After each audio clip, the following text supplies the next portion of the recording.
아버지 하나님 감사합니다. 오늘도 저희들은 주님과 동행하는 하나님의 축복을 누리는 성도와 되게 하시니 감사합니다. 오늘도 저희들은 우리 주님의 음성을 듣고 살아가길 원합니다. 주께서 들려주시는 대로 듣고 그 안에서 지어져 가게 하여 주옵소서. 예수님의 이름으로 기도드립니다. 아멘. 자, 하나님 말씀 나눕니다. 계속해서 같은 본문인 누가복음 1장 64절 이하 66절입니다. 64절로 66절 우리 함께 읽겠습니다. 이에 그 입이 곧 열리고 혀가 풀리며 말을 하여 하나님을 찬송하니 그 근처에 사는 자가 다 두려워하고 이 모든 말이 온 유대 산골에 두루 퍼지매 듣는 사람이 다 이 말을 마음에 두며 이르되 이 아이가 장차 어찌 될까 하니 이는 주의 손이 그와 함께 하심이로라. 아멘. 우리는 계속해서 또 연속해서 이 곧이라는 말씀을 가지고 말씀을 나누고 있습니다. 말씀드린 대로 파라크레마라는 이 단어는 헬라어로서 이렇게 중요한 것은 아닙니다.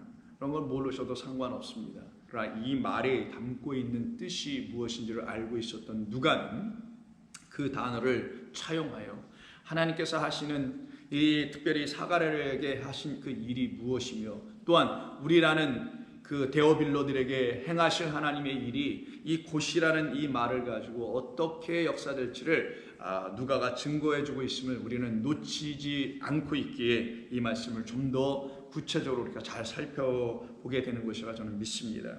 하나님께서 저희들을 그렇게 인도하시고 계시는 것이라고 믿는다는 것입니다.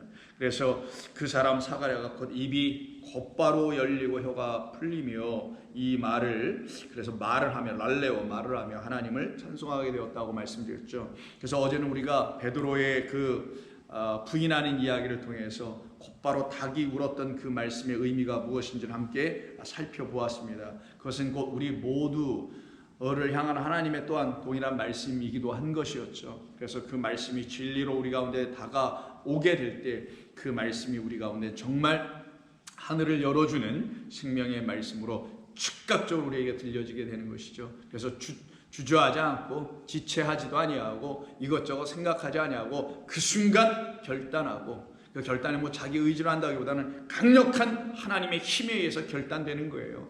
강권적인 하나님의 역사하심으로 우리가 이렇게 결단할 수밖에 없고 맞아 그 일이야 반드시 그 일이지 그래야만 되지라고 하는 이런 마음들이 들어와서 그 말씀 위에 딱 서 있을 수 있게 되는 것입니다. 베드로가 심히 통곡했다는 것은 바로 그런 과정을 그의 삶에 하나님께서 허락해 주셨기 때문인 것이죠. 그 일이 베드로에게 일어났습니다. 그럼 베드로가 복음을 전하겠죠. 여러분들에게 그 일이 일어났습니다. 여러분들이 복음을 전하겠죠. 그럼 그 복음을 듣는 사람들은 여러분 안에 있는 진리의 그리스도를 듣게 되는 겁니다. 진리의 그리스도로 가서 선포합니다. 근데 그들이 그냥 무턱대고 나가서 선포하냐? 아니에요. 이렇게 선포하는 거예요. 사도행전 2장을 보세요. 오순절 날이 이름에 그들이 다 같이 한 곳에 모였더니 호련히 하늘로부터 강하고 급하고 강한 그래서 급하고 그냥 즉각적인 급하고 강한 바람 같은 소리가 있어. 그들이 앉은 온 집에 가득하며 마치 불의 혀처럼 갈라지는 것들이 그들에게 보여 각 사람 위에 하나씩 임하여 있더니 그들이 다 성령의 충만함을 받고 성령이 말하게 하심을 따라 다른 언어들로 말하기를 시작하더라. 이때 말하다 전부 다 랄레오예요. 근데 어떤 말로 해요? 다른 언어라고 되어 있죠. 근데 이게 언어가 아니라 오늘 본문에서 그의 혀가 풀렸다고 합니다. 그 풀려진 혀를 여기서 지금 방언이 아니라 이게 언어라고 사용했는데 이게 같은 지금 다 혀예요. 그래서 똑같이 그 새로운 혀로 말하기 시작했다는 거죠. 그러니 이렇게 새로운 혀로 말하는 이 사람들의 말은 자기 인간의 말이 아니죠. 사가랴가 이제는 말 못하는 자에서 말하는 자가 돼서 혀가 풀려져서 새 말을 하는 것처럼 이렇게 베드로와 같은 사람들이 이 오순절날 한 곳에 모여서 하나님을 기다리고 있었더니만 하나님의 영이 그들에게 부어졌단 말이에요. 이게 그들에게 곧바로 일어나게 될 것이라는 하나님의 약속이었었죠. 이 일이 일어나는 이들이 그 말을 가지고 밖으로 나가서 각각의 사람들의 언어로 11절 보니까 언어로 전파하는데 이게 또 혀예요. 새로운 혀를 가지고 하나님 나라의 새로운 방언을 이들이 지금 전하는 것인데 어떤 일을 전하냐? 하나님의 크고 놀랍고 위대한 일들을 전하더라는 거죠. 그게 뭡니까? 지금까지 우리가 계속 살펴본 일들 아니겠어요? 혈루증 앓는 자, 죽은 자, 고부라져 있는 자, 귀신 들린 자, 이들이 전부 다 풀려나고 해방되고 자유롭게 되고 하나님의 말씀 그 안으로 진입해 들어오는 이 역사, 이 큰 일, 구원의 일을 경험하게 하는 거죠. 이 일로 인하여 성령이 드디어 이들 모두에게 부어졌음을 해주는 말씀이 17절 이하 요엘의 말씀을 베드로가 들고 사람들 군중들 앞에서 설교 외칩니다. 설교라기보다 복음을 전합니다.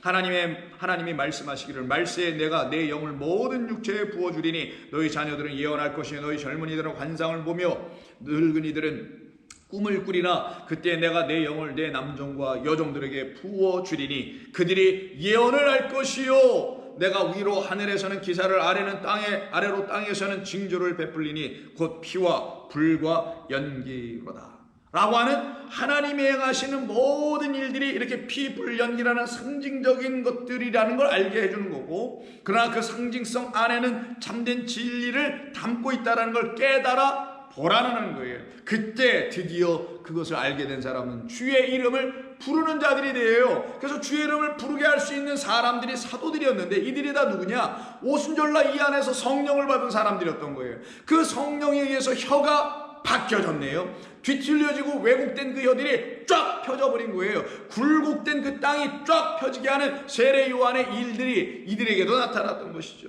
그래서 21절에서 누구든지 주의 이름을 부르는 자는 구원을 받으리라. 그러면서 하는 말이 이스라엘 사람들아 이 말을 들으라. 너희도 아는 바와 같이 하나님께서 나사렛 예수로 큰 권능과 기사와 표적을 너희 가운데 베푸사 너희 앞에서 그를 증언하게 하신 것, 이 모든 것을 하나님의 진리로 선포하기 시작하네요. 그랬더니 사람들이 어떻게 해요? 3천 5천씩 막 하나님께로 돌아오는, 통곡하고 회개하며 돌아오는 일이 벌어지죠. 그 통곡하고 회개가 뭐예요? 자기 본인도 그랬잖아요. 다 울기 전에 3번 부인하고 난 다음에 이 진리를 깨달으니 통곡이 일어나는 거예요. 어떤 통곡? 안타까움의 통곡도 있죠. 내가 어찌 저렇게 예수님의 말씀을 못 알아듣고 예수님의 뜻이 무엇인지를 알지를 못하고 그를 그리스도로 알아보지 못했나라고 하는 통곡도 있고, 내가 헛된 예수를 쫓아가다가 멸망 나갈 수밖에 없는 나라는 영혼을 바라보고 통곡할 수도 있고, 무지한 자의 영혼을 통곡할 수도 있죠. 그러나 정말 울고 눈물을 흘릴 수 있는 사람들은 나의 영혼을 사랑하셨기에 나를 이렇게 구원해 내신 주님 앞에서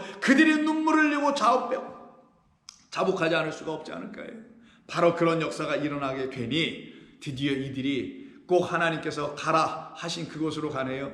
예수님께서 마태복음 10장에 보면 제자들을 파송하여 보낼 때 너희는 사마리아 고을로도 가지 말고 여타의 길거리로도 가지 말고 오직 잃어버린 양들이 있는 이스라엘의 집으로 가라.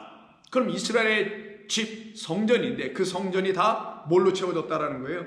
양들로 채워져요. 그래서 그 양들이 6월절 때마다 수십만 마리가 와서 어서 죽임을 당하지 않습니까? 그거 뭔 말이겠어요? 거기 봐라. 잃어버려서 지금 죽임당하고 있는 양들이 가득하지 않더냐. 그 양들을 통하여 내가 너희들에게 진짜 세상 죄를 지고 하는 어린 양 같은 그리스도를 너희에게 보내준다고 했는데 왜 그 양은 못 받고 너희들이라는 양들만 잔뜩 갖다가 집어넣어서 거기서 도륙을 당하고 죽게 하는 것이냐. 냄새도 맡기 싫다 이제는. 그러니 그런 양들이라는 그 양들을 죽이지 말라는 거잖아요 지금 얘기가. 그러니까 잃어버린 양들은 정말 어디 있어요? 죽어있는 양들은, 거기서 맨날 죽임이나 당하고 있는 양들은 성전 안에 있었던 거예요.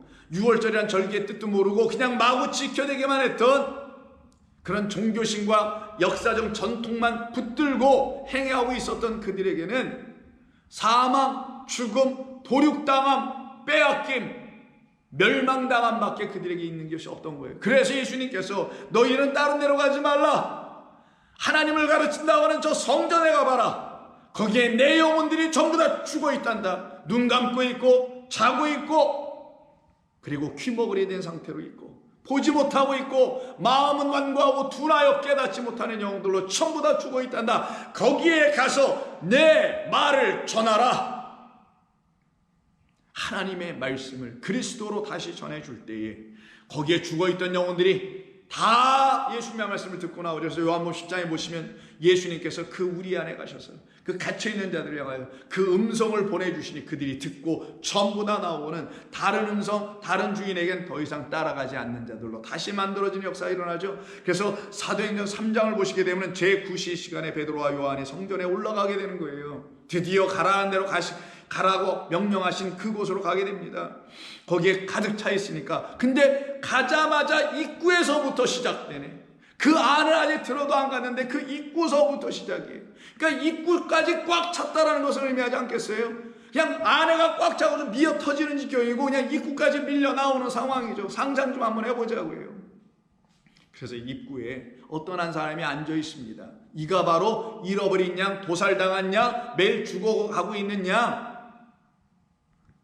나면서 못 걷게 된 이를 사람들이 메고 오니 이는 성전에 들어가는 사람들에게 구걸하기 위하여 날마다 미문이라는 성전 미문에 두는 자라. 그가 베드로와 요한이 성전에 들어가려 함을 보고 구걸하거늘 베드로가 요한과 더불어 그를 주목하여 이르기를 우리를 보라. 우리 어떤 우리? 이제는 예전에 그 우리가 아니죠. 인간 베드로의 인간 요한이 아니에요. 인간 베드로 인간 요한은 똑같을 겁니다. 매일 밥 먹고 뭐 이렇게 살아가야 되고 겉으로 볼 때는 화도 내고 뭐 울기도 하고 기뻐하기도 하고 이리 뛰고 저리 뛸 수도 있고 그냥 인간. 그러나 그의 안에는 이제는 남종과 내 여종에게 부어주신다고 약속하신 예언의 말씀을 할 수 있는, 하나님의 나라를 말씀할 수 있는, 하나님을 진리로 영으로 말씀해 줄 수 있는 영이 있는 사람들이에요. 그러니 우리를 보라는 건 그 베드로 현찮게 입고 돌아다니는 그런 사람들 보라는 게 아니라 그들 안에 있는 생명의 살아계신 하나님을 보라. 여러분들도 이렇게 담대하게 여러분 자신을 누구에게 말씀할 수 있습니까? 그러셔야 합니다. 여러분을 누구에게 보여줄 게 뭐가 있어요? 그러니까 자기 안에 뭐가 없으면 자기의 겉의 것을 보여줄 수밖에 없지만 자기 안에 있는 것이 하나님이요 하나님의 영이라면 여러분들은 그 하나님을 보기를, 사람들에게 그 하나님을 또 보여주기를 원하며 바랄 것 아니겠습니까?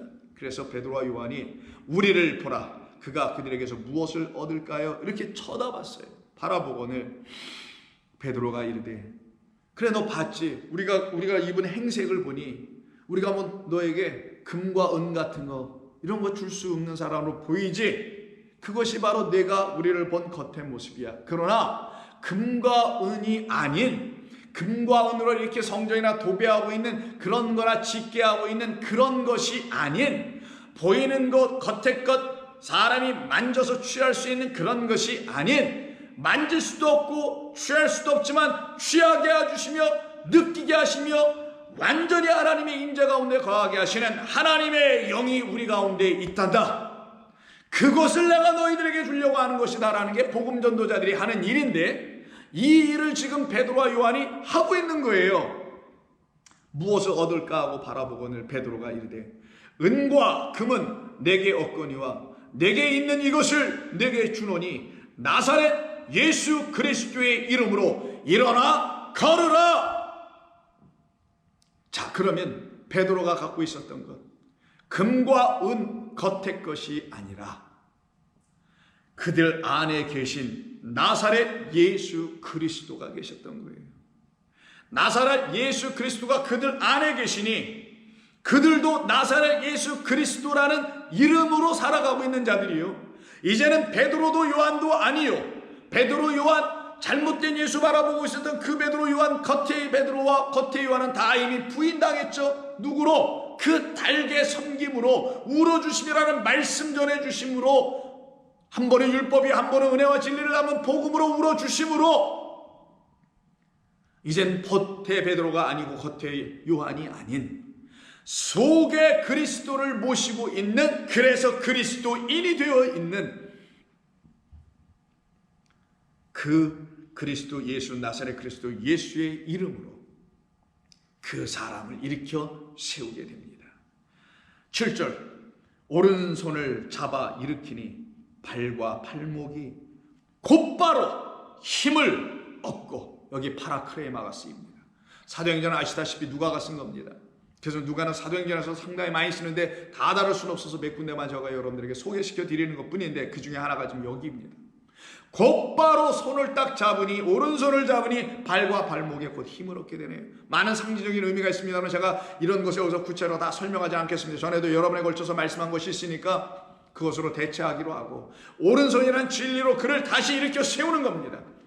어느 누구도 성전을 들락날락하는 수많은 유대 종교인들은 그에게 한 푼 두 푼이라는 그들이 갖고 있는 자랑 삼아낼 수 있는 동전에서 은전에서 금전의 일까지 던지고, 그래서 자기들은 하나님 앞에 성전에 들어가기 전에 이렇게 선한 일을 하고, 그래서 그것으로 하나님 앞에 나아가서 뭔가 나도 좀 하고 왔습니다라고 해서 자기들의 헛됨을 그런 것으로 대체하여 씻어보려고 하고 가려보려고 했던 그들의 한계, 그들의 절망적인 표현들, 말들, 행위들, 이것이 아닌 그것만 주고 그것으로 받았을 때는 이 절망 가운데 있는 이 사람, 나면서부터 안진뱅이 같은 이 사람, 구걸만 하는 그 가난한 영혼, 하나님의 나라의 말씀을 사실을 우리가 푸토크스 하고 있는 자들, 거기에 대해서만 가난한 사람들이었음에도 불구하고 그것을 체험받지 못하여 여전히 다리가 펴지지 못하고 풀려지지 아니하고 서지 못하고 누워있고 앉아만 있는 이 사람으로 절망 가운데 계속 죽어있는 양으로 만들어 놓고 있는, 도살당하고 있는 양으로만 만들고 있는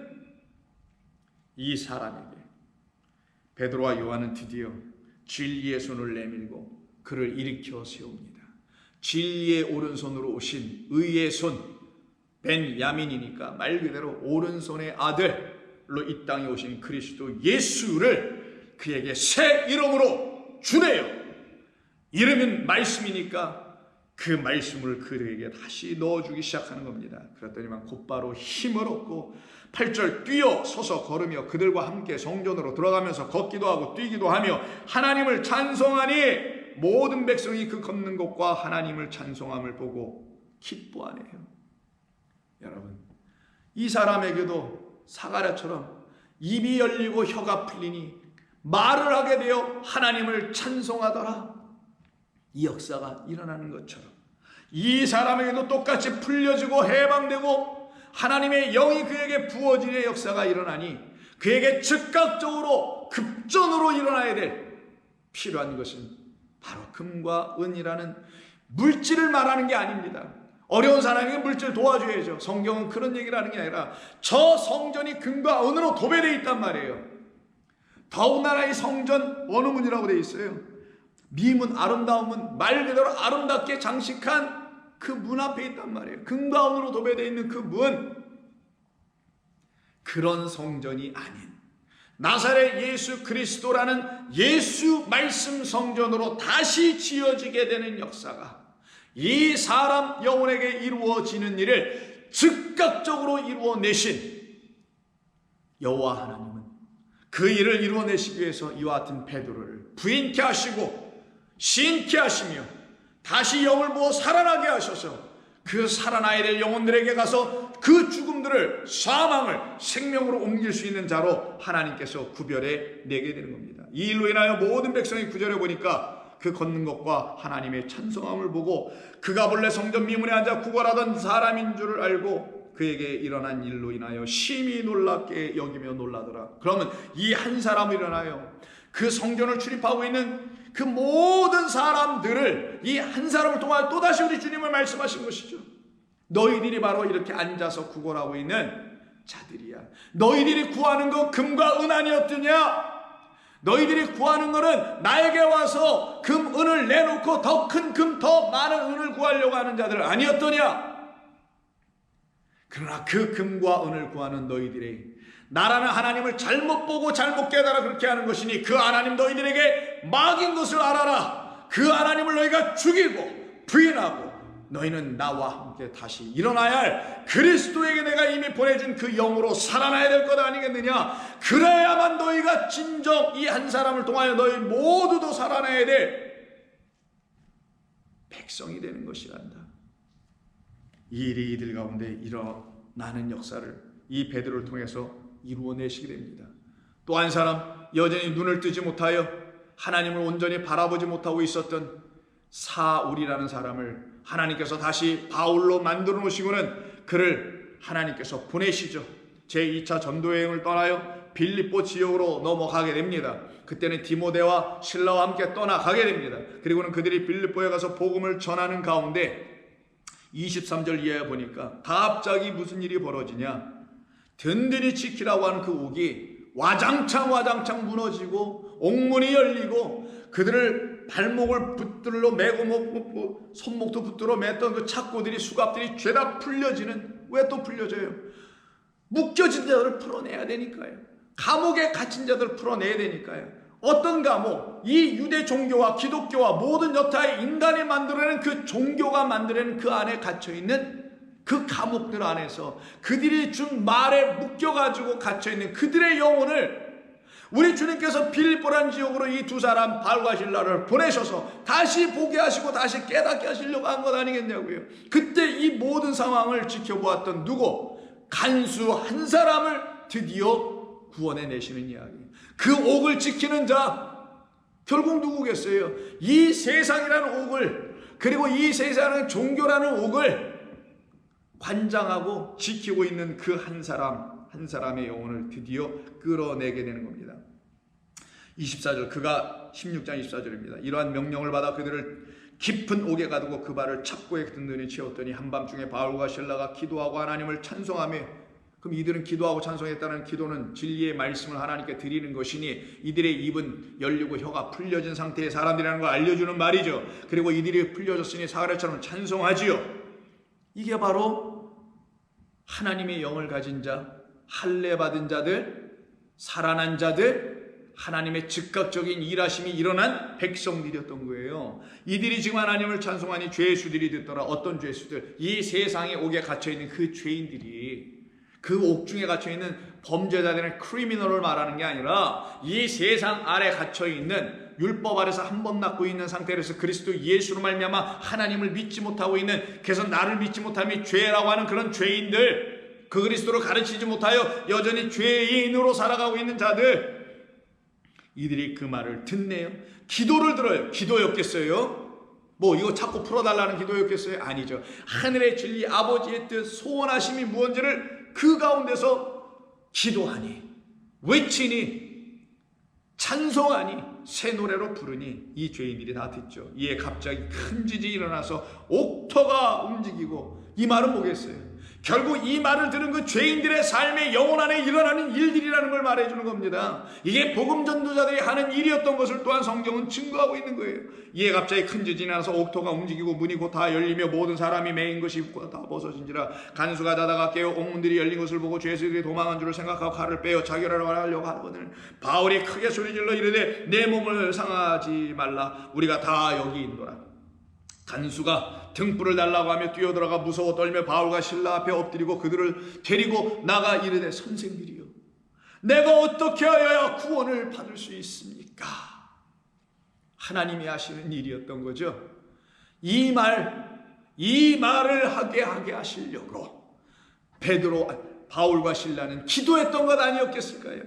이 말을 끄집어내게 하시는 하나님의 역사가 이 한 간수라는 영혼 안에 나타나게 하게 하시려고 바울과 실라라는 복음 전도자들은 이렇게 기도하며 찬송하며 종횡무진 십자가 지고 하나님의 나라의 복음을 전했던 것 아니었을까요?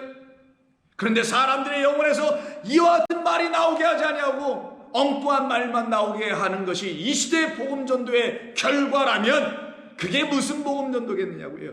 어찌하여 내가 구원을 받을 수 있습니까? 라고 말할 수 있게 해야죠. 이르되 주 예수를 믿으라, 그리하면 너와 내 집이 구원을 받으리라 하고, 그 후로부터 주의 말씀을 그 사람과 그의 집에 있는 모든 사람에게 전하더라. 31절만 사람들이 아는데 주 예수를 믿으라, 그리하면 내와 내 집이 구원을 얻으리라, 픽해서 쓰고 뭐 이렇게 등에 붙이고 이렇게 돌아다니는 것으로만 이 말씀을 붙들고 살아가는 사람들이 적지 않은 것 같은데, 그들이 놓친 것은 그 다음 주의 말씀을 그 사람과 그 집에 있는 모든 사람에게 전하더라. 하나하나 일일이 구원을 받기를 원하는 사람들에게는 진리의 말씀 레마를 하나하나 그 사람과 그 집에 있는 모든 사람에게 드디어 풀어 설명해 주죠. 모세오경과 선지서와 시편에서 말하는 그 모든 말씀이 응하는 그리스도 예수를 이들에게 전하고 있는 것입니다.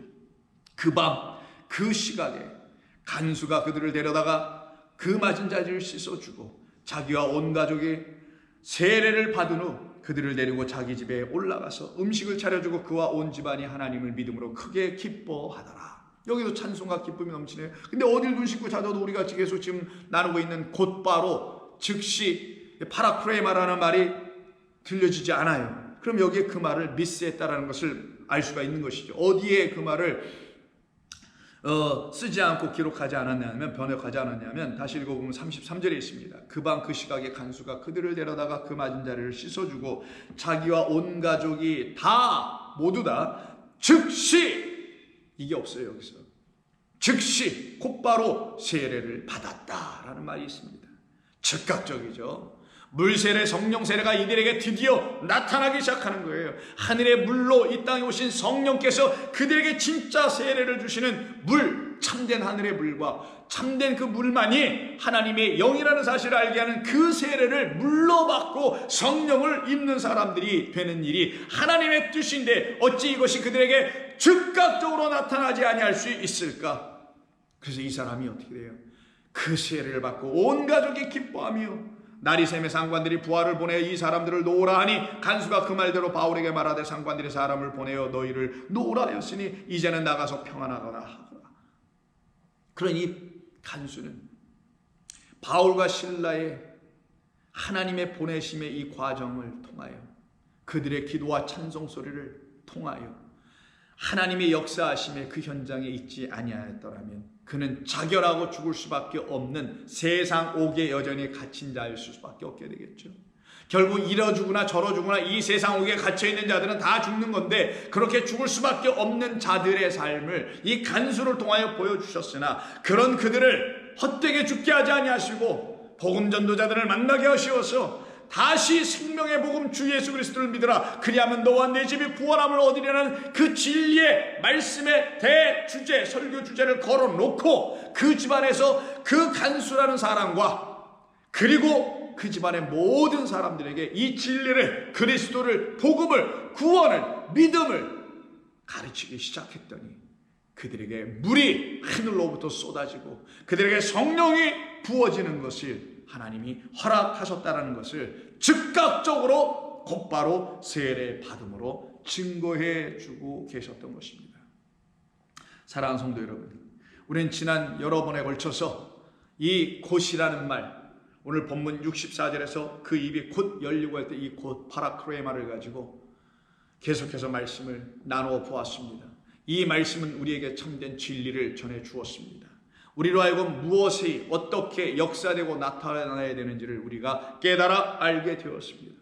저와 여러분들에게 즉각적으로 있어야 될 것은 하나님의 영이요, 우리 가운데 곧바로 나타나야 될 것은 하나님의 역사하심이라는 진리의 음성이 우리 가운데 들려져야 되는 것이며 그 일로 인하여 우리는 반드시 입이 열리고 혀가 풀려져 하나님을 노래하며 찬송하며 전할 수 있는 자들이 되게 되는 겁니다.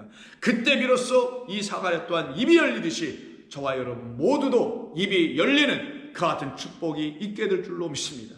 그래서 이제 내일부터는 하나님의 말씀, 이 말씀이 여러분들 가운데 이렇게 즉각적으로 나타나고 그 영이 임하였을 때 그들 모두에게는 입이 열리는 것이 무엇인지, 어떤 입이 열리는 것이며 그 열린 입을 가지고 무엇을 말하는 것인지를 함께 또한 묵상하며 나눔으로 우리 가운데 역사하실 하나님의 뜻이 무엇인지를 하나하나 깨달아가며 그 앞에 순종하며 그 앞에서 기쁨을 누리며 평안을 누리며 살아가는 모든 성도 되기를 주의 이름으로 축복합니다.